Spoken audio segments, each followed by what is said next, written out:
నమస్తే welcome to four sides TV exclusive drive నేను మీ సంపత్ కుమార్ తెలుగు రాష్ట్రాల్లో పలు చోట్ల స్వల్ప భూ ప్రకంపనలు ములుగు జిల్లా మేడారంలో భూకంప కేంద్రం గుర్తింపు భూకంప తీవ్రత రిక్టర్ స్కేలుపై 5.0గా నమోదు వెల్లడించిన సిఎస్ఐఆర్ ఎన్జీఆర్ఐ శాస్త్రవేత్తలు భూకంప కేంద్రం నుంచి 225 కిలోమీటర్ల పరిధిలో ప్రభావం భూమికి 40 కిలోమీటర్ల లోతులో ప్రకంపనలు వచ్చాయని వెల్లడి ఎక్కువ లోతులో ఉన్నందున ప్రకంపనల తీవ్రత తక్కువ 1969లో భద్రాచలం పరిసరాల్లో ఇదే తీవ్రతతో భూకంపం భూమి పగుళ్లలో ఒత్తిడితో స్థానచలనం జరిగి ప్రకంపనలు జోన్ 3లో హైదరాబాద్ భద్రాచలం ఏటూరు నాగారం ములుగు ఉత్తర భారతంలోని ప్రాంతాలతో పోలిస్తే తీవ్రత తక్కువ జోన్ 5లో ఉన్న ఉత్తర భారతంలోని ప్రాంతాలు ఆగస్టు 31న మేడారం ప్రాంతంలో బలమైన ఈదురుగాలులు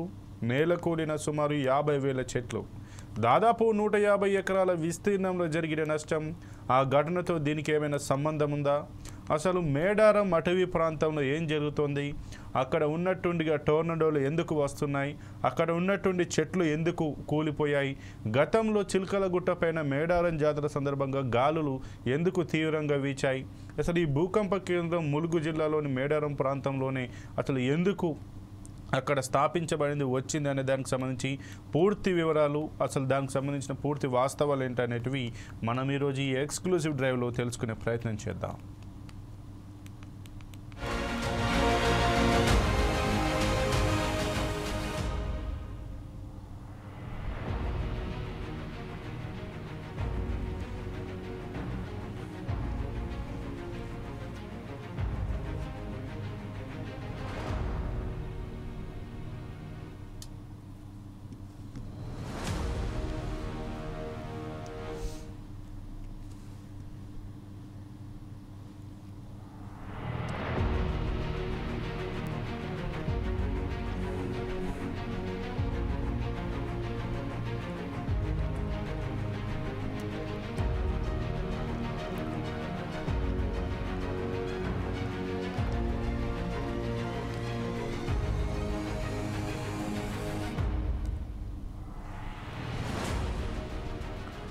రెండు తెలుగు రాష్ట్రాల్లో పలుచోట్ల స్వల్ప భూ ప్రకంపనలు వచ్చాయి తెలంగాణలోని ములుగు జిల్లా మేడారంలో భూకంప కేంద్రాన్ని గుర్తించారు దీని తీవ్రత రిక్టర్ స్కేల్పై 5.0గా నమోదైంది ఈ మేరకు హైదరాబాద్లోని సిఎస్ఐఆర్ ఎన్జీఆర్ఐ శాస్త్రవేత్తలు వెల్లడించారు భూకంప కేంద్రం నుంచి 225 కిలోమీటర్ల పరిధిలో భూ ప్రకంపనల ప్రభావం కనిపించింది భూమికి 40 కిలోమీటర్ల లోతులో ప్రకంపనలు వచ్చాయని తెలంగాణ విపత్తు నిర్వహణ శాఖ ప్రత్యేక ప్రధాన కార్యదర్శి అరవింద్ కుమార్ తెలిపారు భూకంప కేంద్రం ఎక్కువ లోతులో ఉన్నందున ప్రకంపనల తీవ్రత తక్కువగా ఉందని చెప్పారు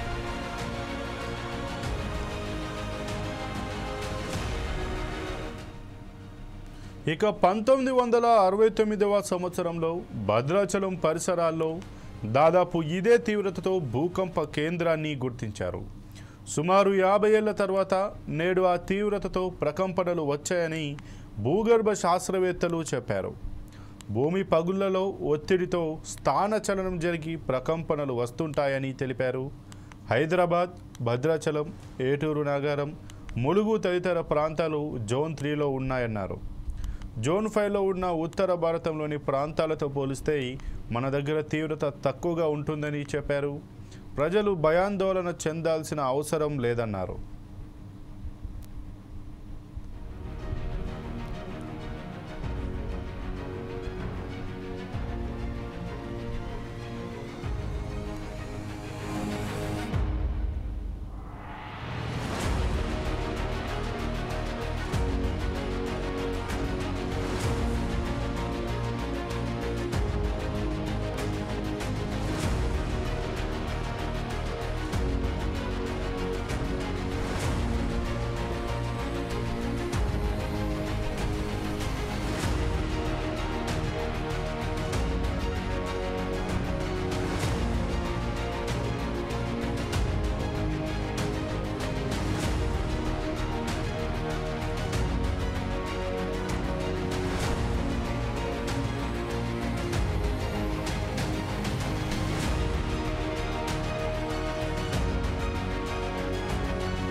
అయితే మేడారంలో భూకంప కేంద్రం గుర్తించిన నేపథ్యంలో ఇటీవల జరిగిన ఓ ఘటనపై స్థానికులు చర్చించుకుంటున్నారు.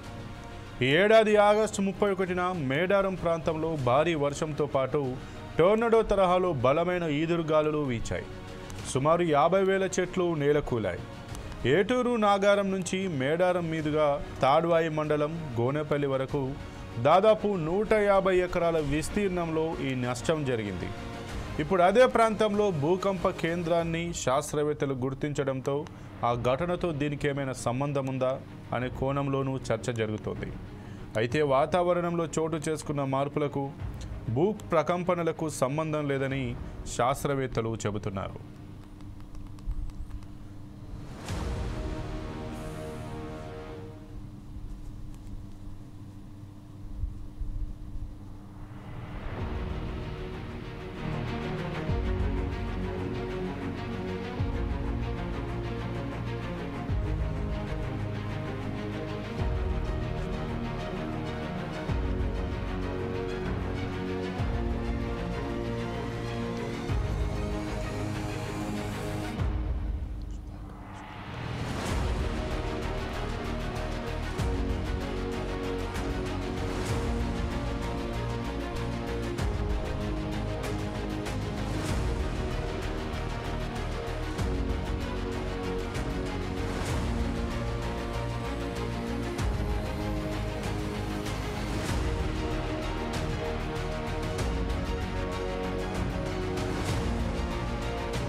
ఇక 2018లో మేడారంలో సమ్మక్క సారలమ్మ జాతర సందర్భంగా చిలుకల గట్టు మీద గాలులు బీభత్సం సృష్టించాయి.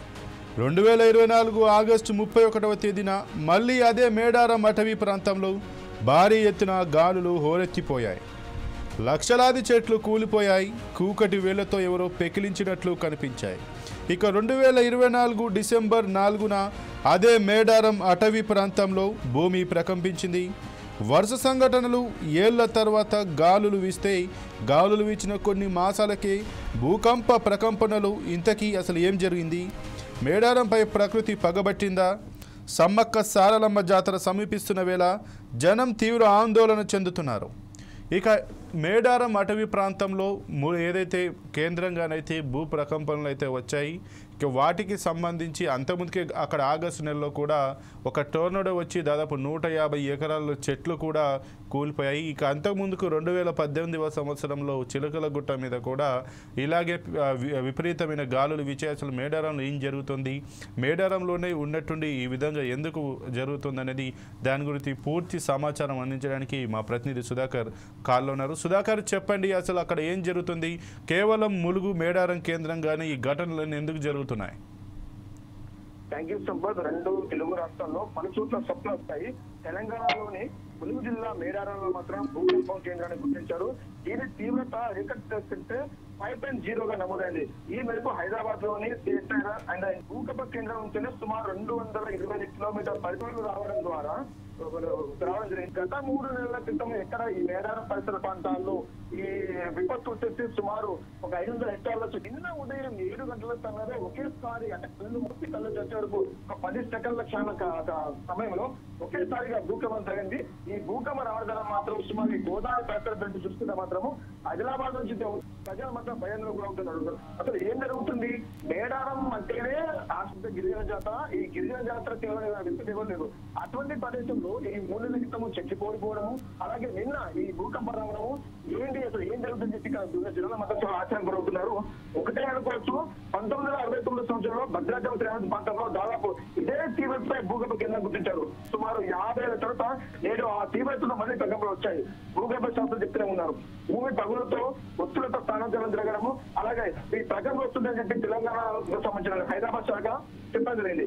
ములుగు, భద్రాద్రి కొత్తగూడెం, ఏటూరు నగరం ఈ పరిసర ప్రాంతాల్లో ఈ జోన్ ఉండదు ప్రాంతాల్లో మాత్రం మన దగ్గర తీవ్రత ఎక్కువ ఉండదు మాత్రం అధికారులు చెప్తూ ఉన్నారు. సంపత్ అయితే సుధాకర్, ఇక ఈ కేవలం ములుగు కేంద్రంగానే, మేడారం కేంద్రంగానే ఈ యొక్క భూకంప కేంద్రం అయితే ఉంది. అంతకుముందుకే అక్కడనైతే ఈ యొక్క టోర్నడోలు వచ్చి కేవలం ఆ యొక్క అడవి ప్రాంతంలోనే చెట్లయితే కూలిపోవడం నిన్న కూడా చూసాం. నిన్న అటవీ శాఖ కొంతమంది అధికారులు కూడా ఆ వనాల్లోకి వెళ్ళి అసలు అక్కడ ఏం జరిగింది, మళ్ళీ ఏమైనా టోర్నడోలు లాంటివి ఏమైనా వచ్చాయనేది ఆ కేంద్రాన్ని గురించి అక్కడికి వెళ్ళినట్లుగానైతే తెలుస్తుంది. ఆ వెళ్ళిన సమయంలో కేవలం ఆ అటవీ ప్రాంతంలోనే వర్షం మాత్రం జోరువాన్ అయితే కురిసినట్టుగా తెలుస్తుంది. అసలు మేడారంలో ఏం జరుగుతుంది, అసలు అక్కడ ఆ ప్రాంతవాసులు ఎలా స్పందిస్తున్నారు, అధికారులు ఏం చెప్తున్నారు? ఒకటే జిల్లా కలెక్టర్ కూడా చెప్పడం జరిగింది. ఉదయం అదే 7 గంటల 10 సమయంలో ఒకటేసారి భూమి మీద కళ్ళేయడం జరిగింది. భూకంపం వచ్చినప్పుడు నేను కూడా ఒకసారి బయట రావడం జరిగింది. చూసిన వెంటనే కళ్ళు తెలిసి అంటే మూసి కళ్ళు తెలిసి లోపల వరకు ఒక 10 సెకండ్ల మాత్రం అసలు ఏం జరిగిందో ఎవరికి అదృష్టంగా వస్తుంది అనుకుంది. కాకపోతే మాత్రం శబ్దాలు రావడం ద్వారా భూకంపం వచ్చిందని మాత్రం మేము అనుకున్నాము. నేను కూడా చెప్తున్నా ఉన్నాను, మేడారంలో గత 3 నెలల క్రితం జరిగిన ఈ విపత్తు ద్వారా ఇక్కడ చిక్కుపడిపోయాం. దానికి నిన్న వచ్చిన ఈ భూకంపానికి ఎటువంటి సంబంధం లేదు, ఎవరు భయపడ్డం మాత్రం జిల్లా కలెక్టర్ చెప్పడం జరిగింది. ఒకటే అనుకోవచ్చు, ఎక్కడ ఈ విపత్తు కొనసాగిందో 3 నెలల క్రితము సుమారు 500 హెక్టార్లో ఈ చెట్టు పడిపోవడము, అదే ప్రాంతంలో భూకంపం వచ్చిన మాత్రం అధికారులు చెప్తున్నారు. కానీ జిల్లా కలెక్టర్ మాత్రం దానికి నిన్న జరిగిన భూకంపానికి ఎటువంటి సంబంధం లేదు. ఒకటే అనుకోవచ్చు, గోదావరి పరిసర ప్రాంతాల్లో ఎక్కడ ఈ మైనింగ్ కొనసాగుతుందో, ఈ మైనింగ్ అక్రమైనకు విపరీతంగా భూమిని అందరించి తీయడం ద్వారా ఈ భూకంపం వస్తే మాత్రం ఆ పరిసర ప్రాంతంలో గ్రామాలకు మాత్రం కష్టంగా వస్తుంది. ఎందుకంటే అనుకున్న దానికంటే డెప్త్ తీయడం ద్వారా భూమిలో ఉన్న పొరను తగ్గిస్తూ కావడం ద్వారా ఖచ్చితంగా ఏదైనా మరోసారి భూకంపం వస్తే అంటే అధికారులు చెప్తూనే ఉన్నారు, మరోసారి భూకంపం వచ్చే అవకాశాలు ఉన్నాయి. ఏదైనా స్థిరాస్తులు ఉన్న గృహాలు కానీ అలాగే నూతన నిర్మాణం చేపట్టే వరకు జాగ్రత్త ఉందని చెప్పి అధికారులు చెప్పలేదు. సో మళ్ళీ వస్తుందని చెప్పిన తర్వాత అధికారులు చెప్పడంతో గ్రామస్తులు భయానికి గురవుతున్నారు. అంతేకాకుండా వాళ్ళు కూడా చాలా భయంలో గురవుతున్నారు. అయితే సుధాకర్, ఇక్కడ ఇంకొకటి మనం గమనించాల్సిన విషయం ఏంటంటే కేవలం ఈ యొక్క మేడారం, ములుగు జిల్లా మేడారం ప్రాంతంలో ఎందుకు జరుగుతున్నాయి? ఎందుకంటే ఇక్కడ మన అందరికీ తెలుసు, మేడారం సమ్మక్క సారలమ్మలు అయితే వనదేవతలు అయితే కొలివి తీరుంటారు. ఇక ఈ నేపథ్యంలో కేవలం ఈ యొక్క అటవీ వాళ్ళకు సంబంధించినటువంటి అటవీ ప్రాంతంలోనే ఇవన్నీ ఎందుకు జరుగుతూ ఉంటున్నాయి? ఎందుకు ఇక్కడ సాయంత్రం కాగానే అసలు ఏం జరుగుతుంది, ఎవరికి అర్థం కాని సిచ్యువేషన్ ఉంది? ఏమైనా వనదేవతలు ఏమైనా ఆగ్రహించారా, వాళ్ళ ప్రకోపమేనా అన్నట్టు కూడా ఒక వాదన అయితే వినిపిస్తుంది. దీన్ని ఎట్లా మనం చూడవచ్చు? ఇప్పుడు మరికొద్ది రోజులలో మేడారం జాతర కూడా ప్రారంభమయ్యే సూచన ఉంది. ఇక ఈ నేపథ్యంలో ఇది భక్తులపైన ఎలాంటి ప్రభావం చూపిస్తుంది? ఎందుకంటే ఆ సంఘటన తెల్లారి వరకు మొత్తం వ్యాపించిపోతూనే ఉంది. సో ఇప్పుడు సోషల్ మీడియా ఎక్కువ అయిపోయింది కాబట్టి ఒకటి జరిగితే 1, 10 చెప్పడం వల్ల ఎవరైనా సరే భయంలో గురవుతున్నారు అనుకోవచ్చు. అయితే మేడారం పరిసర ప్రాంతాల్లో ఇటువంటి సంఘటనలు పునరావృతం కావడం ద్వారా ఏజెన్సీ ప్రాంత ప్రజల వల్ల నిజమే కావచ్చు, తల్లులు గతంలో కూడా చూసాము, ఎక్కడ ఈ విపత్తు వచ్చిన తర్వాత చెట్టు మీద పడిపోతే ఆ చుట్టూలకు ఉన్న గ్రామస్తులు చెప్పండి, ఆ తల్లులకు కోపం వచ్చింది కావచ్చు, ఇక్కడ చేయకూడని పనులు చేస్తున్నారు కావచ్చు, అందుకు తల్లులకు కోపం వచ్చేస్తే ఈ మన ఆ గాలితో రావడం ద్వారా విపత్తు రావడం చెట్టు మీద పడిపోయని చెప్పి చెప్పండి. అంతేకాకుండా అదే పరిసర ప్రాంతాల్లోనే 5.3 డిగ్రీలతోటి మళ్ళీ ఇది విపత్తు రావడం మాత్రం జనాలు ఒకటే అనుకుంటారు, సరే ఏదైనా జరిగితే మాత్రం ఖచ్చితంగా ములుగు జిల్లాలో జరిగిందంటే మాత్రం ఏదో లోపం ఉంది కాబట్టి జరుగుతుందంటే మాత్రం ఏజెన్సీ ప్రాంతంలో ఉన్న ప్రజలు మాత్రం ఈ వాయిస్ మీద గుసగుసలుగా మాట్లాడుకోవచ్చు.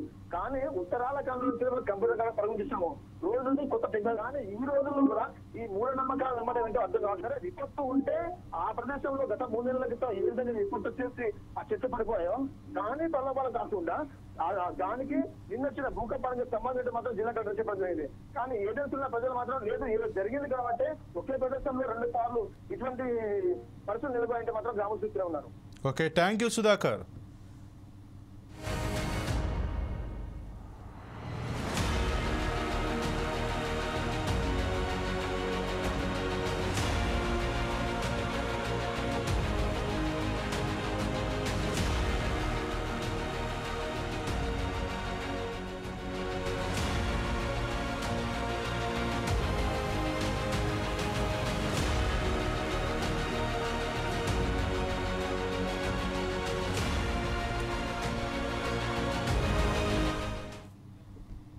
ఇక ఏపీలోని విజయవాడ, విశాఖపట్నం, జగ్గయ్యపేట, నందిగామ, ఏలూరు సహా పలు ప్రాంతాల్లో భూమి కంపించింది. ఇక తెలంగాణలోని హైదరాబాద్ నగరంలోని పలు ప్రాంతాలతో పాటు ఉమ్మడి ఖమ్మం, రంగారెడ్డి, వరంగల్, కరీంనగర్, జనగామ జిల్లాల పరిధిలో ప్రకంపనలు వచ్చాయి. హైదరాబాద్ నగర పరిధిలో వనస్థలిపురం, హయత్ నగర్, అబ్దుల్లాపూర్ మెట్ పరిసర ప్రాంతాల్లో భూమి కంపించింది.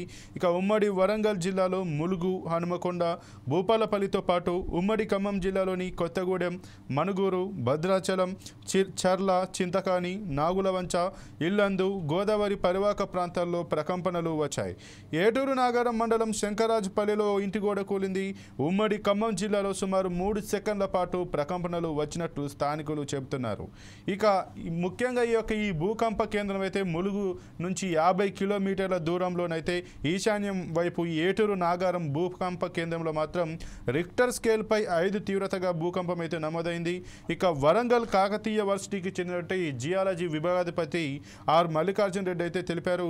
ఇక గతంలో 1969లో అలాగే 2018లో కూడా కొత్తగూడెం, భద్రాచలంలో భూ ప్రకంపనలు వచ్చాయని అయితే ఆయన వెల్లడించారు. ఇక ఈ భూకంపాలకు సంబంధించి 2 తెలుగు రాష్ట్రాలు 3వ జోన్ కిందకి వస్తాయంటూ ఆయన అయితే వెల్లడించిన పరిస్థితి. ఇక భూకంప కేంద్రాలు కొన్ని అయితే ఏలూరు జిల్లా కొయ్యలగూడెం, వేలేరుపాడు, కుక్కునూరు, బుట్టాయిగూడెం, టీ నరసాపురం మండలం, బుర్రంపాలెం, జంగారెడ్డిగూడ పట్టణాలతో పాటు ఇటు పెద్దపల్లి జిల్లా సుల్తానాబాద్, అలాగే ఎన్టీఆర్ జిల్లా నందిగామ, గంపలగూడెం, ఆనుముల్లంక, తిరువూరు, పెనుగంచిప్రోల్లో కూడా భూకంపాలు అయితే వచ్చినట్టు తెలుస్తోంది. ఇక వీటితో పాటు వరంగల్ జిల్లాలోని నరసంపేట, జయశంకర్ భూపాలపల్లి జిల్లా కాటారం, చెన్నారావుపేట మండల కేంద్రంలో, ఇలాగే ఉమ్మడి నల్గొండకు సంబంధించి యాదాద్రి జిల్లా యాదగిరిగుట్ట, ఆలేరు ప్రాంతాల్లో కూడా ఈ యొక్క భూకంపం అయితే వచ్చినట్టుగా తెలుస్తోంది. ఇక ఈ 50 ఏళ్ల తర్వాత ఈ యొక్క భూకంపం అనేది ఇంత తీవ్రతోటి మళ్ళీ రావడం జరిగింది. ఇక 1969లో భద్రాచలంతో పోలిస్తే ఇప్పుడు మళ్ళీ అంతటి తీవ్రతతోటి ఈ 3వ జోన్లో ఇప్పుడు ఈ తెలంగాణ 2 రాష్ట్రాల్లోనైతే వచ్చినట్టుగా తెలుస్తోంది.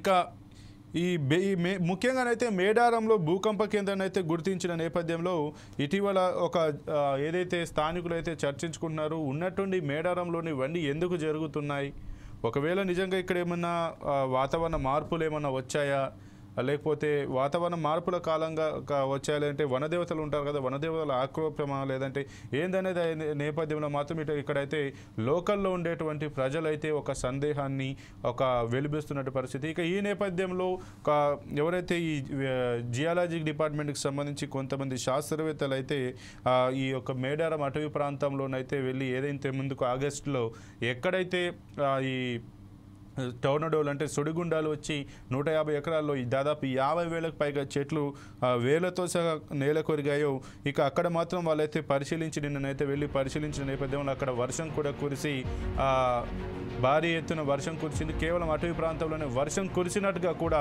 మనకైతే అధికారులు చెప్పారు. ముఖ్యంగా ఇక్కడ ఈ కేంద్రంగానే ఎందుకు వస్తుంది అన్న దానికైతే ముఖ్యంగా ఇక్కడైతే ఇది గోదావరి పరివాహక ప్రాంతం, అలాగే ఇక్కడ కాళేశ్వరం ప్రాజెక్ట్ కూడా దగ్గరలోనే ఉంది.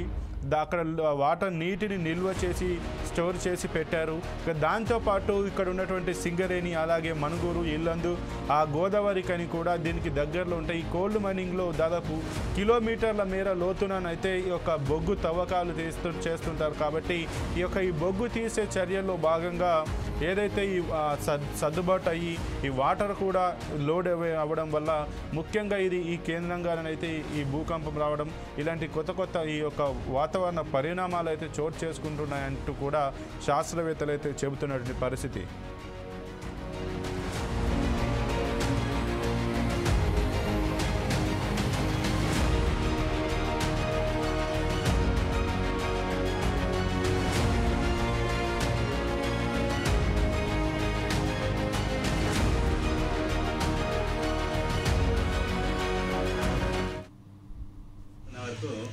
ఆ రేకులు బాగా వైబ్రేషన్ వచ్చినట్టు కింది మీదకి అవుతుంది, ఇల్లంతా రేకులు కదులుతున్నాయి. ఆ కోతులు ఆగిందని మాకు భయం అవుతుంది, ఇల్లంతా వైబ్రేషన్ వస్తుంది, అసలు అర్థం కావట్లేదు, బయటికి వెళ్దామంటే భయం అవుతుంది. అట్లా ఒక 10 సెకండ్లు 15 సెకండ్ల దాకా వచ్చేసింది. వచ్చినాక అసలు వాళ్ళతోటి ఉండే వరకునే ఆ చర్చి సార్ ఫోన్ చేసి మా ఇల్లంతా కదిలింది, మీ ఇల్లు కదిలిందా అని చర్చి సార్ అన్నారు, నాగేంద్ర పాల్ గారు. అనే వరకు సరే మా ఇల్లు కూడా మాకు భయం అయింది సార్, మేము ఇంట్లో నుంచి బయటకు వెళ్ళాలంటే భయం అవుతుంది, ఏందో ఇల్లు ఎందుకు కలిగిందా అని మాకు భయం అయింది సార్. అంటే భూకంపం వచ్చింది, హైదరాబాద్లో కూడా వచ్చిందట అది ఇది అని సార్ చెప్పిండ్రు. అప్పుడు భూకంపం అని మాకు ఆ భయంతో అట్లనే ఇట్లనే ఉన్నాం మేము. కింద పడ్డా సామాన్లు ఏం బాగాలేదని బాగా ఊగినాయి, సామాన్లు ఊగినాయి, రేకులు ఊగినాయి, రేకుల సప్పుడు బాగా వచ్చింది. ఇది మన ఒక ఏదో రాళ్ళు పడ్డట్టు వచ్చేసింది సౌండ్, రాళ్ళు పడ్డట్టు వచ్చేది. ఇదేం భయం అసలు ఆ భూకంపం అనేది మాకు అర్థం కాలేదు. సార్ చెప్పే వరకు భూకంపం అనే వరకు అప్పుడు మేము అర్థం చేస్తుంది భూకంపం. ఇల్లంతా ఊగే వరకు భయపడ్డాం బాగా. ఉదయం మేము కిలవరంగల్ వాకింగ్ గ్రౌండ్లో ఉన్న సమయంలో 7:27 ప్రాంతంలో సుమారు 5 నుండి 12 సెకండ్ల పాటు భూమి కంపించడం నిజంగా ఆశ్చర్యం కలిగించింది. అంటే మనం సోషల్ మీడియాలో, టీవీలలో, పేపర్లను అక్కడ ఇక్కడ భూకంపం వచ్చింది అంటే మాత్రమే వినేది. ఆ రోజు ప్రత్యక్షంగా చూడడం నిజంగా ఆ కొద్ది సెకండ్లు ఒక రకమైన ఆందోళన కూడా గురి కావడం జరిగింది. ఇది జిల్లా వ్యాప్తంగా కూడా వరంగల్లో భూమి కంపించినట్టు సోషల్ మీడియా ద్వారా సామాజిక మాధ్యమాలలో బాగా వైరల్ అవుతుంది. నిజంగా ఆశ్చర్యం కలిగింది ఈరోజు. అంటే ఎందువల్ల ఇట్లాంటివి సంభవిస్తాయి అంటే ఎక్కువ అంటే భూభాగంలో ఈ మనం విచ్చలవిడిగా నిర్మాణాలు, బోర్లు దానివల్లనే అయి ఉంటుందని నేను అనుకుంటున్నాను.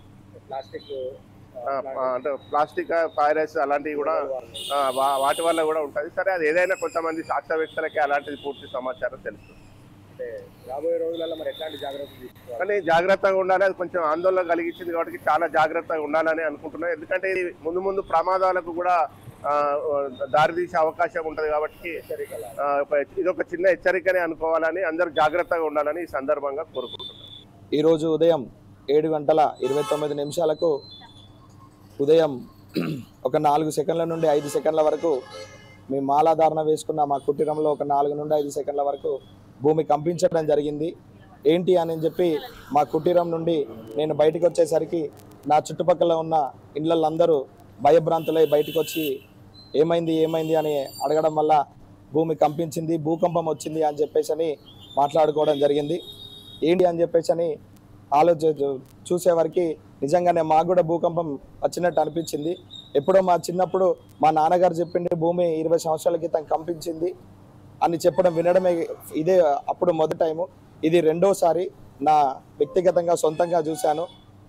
ఇలాంటివన్నీ నిర్మూలించాలంటే మన ఓజోన్ పొర, ప్లాస్టిక్ నివారించడం కానీ, లేకుంటే బోర్లు ప్రతి ఒక్క ఇంట్లో 10 మీటర్లకు ఒకటి, ఇంటికి ఒకటి బోర్లు వేయడం వల్ల ఇలాంటి పరిణామాలు జరుగుతుంటాయి. వీటన్నింటినీ వెంటనే మార్చుకోవాలని, బోర్లు వేయడం తగ్గించుకోవాలని, ప్లాస్టిక్ వాడడం తగ్గించుకోవాలని కోరుకుంటున్నాను. స్వామి శరణం, అయ్యప్ప శరణం. లేబర్ అడ్డ మీద మేస్త్రి పని చేస్తాను. Warangal labour colony. ఇందాక 7:29 భూమి 2 సార్లు అదిలింది. ఆ ఇంట్లో మేము అక్కడ కూకుండా పరిగెత్తుకుంటూ దూరం వచ్చేసినాము. అది ఏంది అనేసరికి భూమి అదిలినట్టు అనిపించింది మాకు. ఒకరికొకరు మేము చెప్పుకున్నాం, భూమి అదిలింది, భయమైంది. ఎప్పుడు మేము ఇంతవరకు ఎప్పుడు ఇక్కడ రాలేదు, ఇది ఫస్ట్ టైం. ఇది ఫస్ట్ టైం చూడడం. మాకు ఇంతవరకు ఎట్లా అదలడం అంటే ఏంటో కూడా మాకు తెలియదు. ఇట్లాంటి భూకంపాలు మాకు తెలియదు. మేము బిల్డింగ్ వర్క్ మేస్త్రీలో, టాప్ మేస్త్రీలో. ఇప్పుడు అడ్డ మీద ఉన్నప్పుడు వచ్చింది. అంటే ఎన్ని సెకండ్లు అది?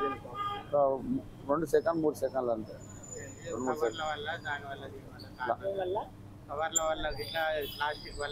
ప్లాస్టిక్ నిర్ధారించాలి, అది ప్లాస్టిక్ నిర్ధారించాలి, ప్లాస్టిక్ వాడాలి, అసలు అరికట్టాలి. అది ఉదయం 7:28 నుండి 7:29 మధ్య 30 సెకండ్స్ పాటు భూమి కంపించి తీవ్ర శబ్దాలతో ఇంట్లో ఉన్న సామాన్లన్నీ కూడా కదలడం జరిగింది.